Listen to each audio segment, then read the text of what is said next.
friends, this is Father Jay, joining you here from the loading dock at the Calvary Episcopal Church Center of Hope. This is, of course, the building that houses the Calvary Food Pantry. And as we were imagining this building, as we were planning for this building, we planned this dock so that trucks could back up to it, whether they were from Manna Food Bank or another one of our partners. They could back up here, they could unload their goods, roll up their door, unload their goods. They would go directly into the building and directly out to the folks who serve them.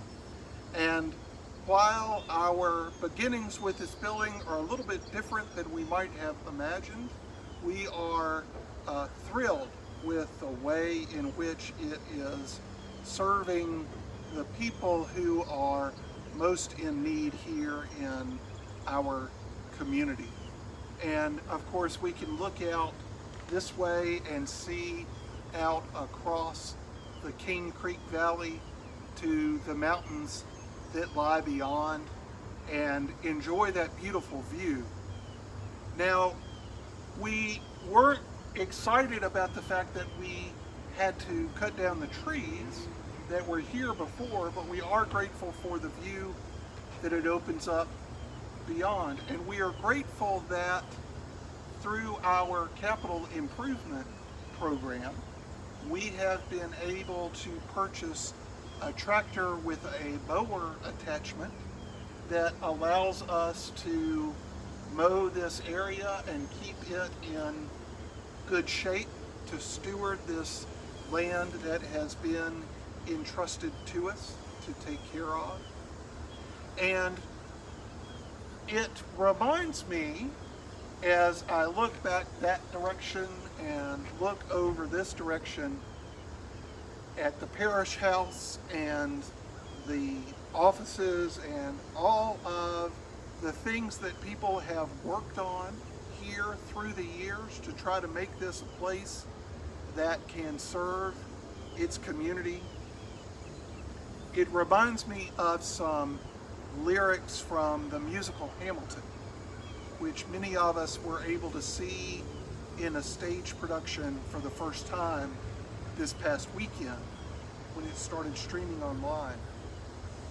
And in that musical, a character sings, "Look around. Look around at how lucky we are to be alive right now.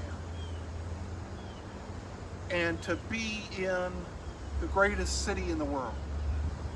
Now, they are talking about New York City in that instance, but it reminds me to be grateful, and it reminds me of how much I have to be grateful for in this place as I look around and look at all of the work that we have put into making this a beacon of God's light and God's love for this community.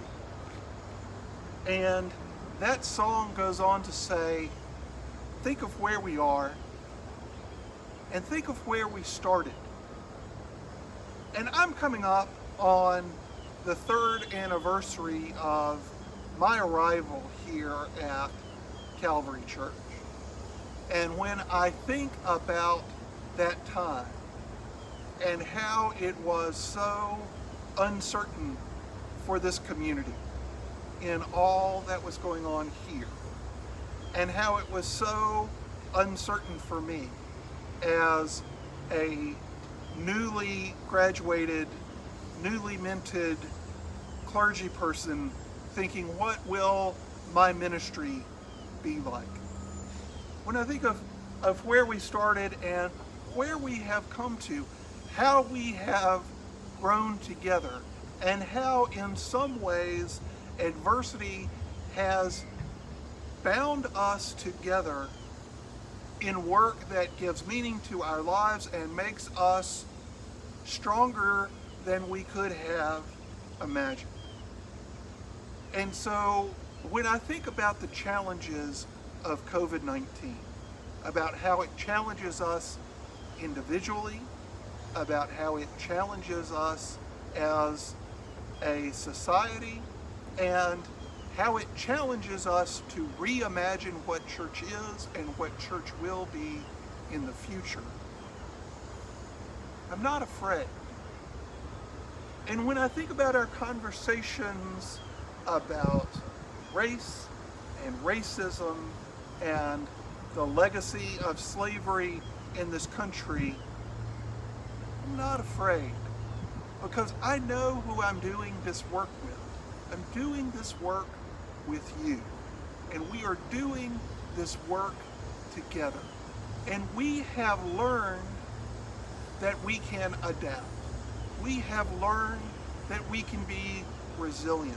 And we have learned that our connections to one another go beyond any building or any particular personality who might be in leadership. But it's about you reaching out to your beloved friends, the parishioners of Calvary Church, about us connecting together in this work and being church for one another.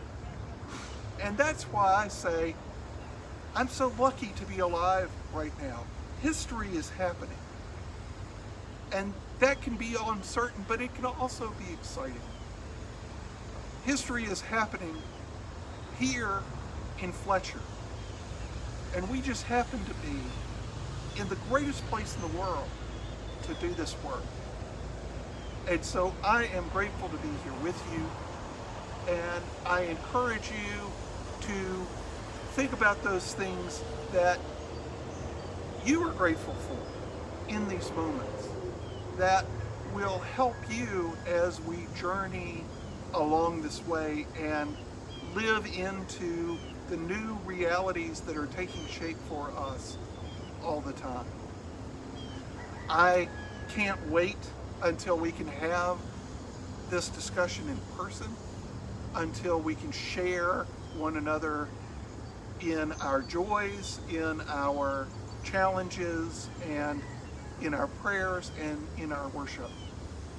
But until that time comes, I pray that God will bless you and keep you. I pray that God's face will shine upon you and give you peace, both today and in the days ahead. Amen.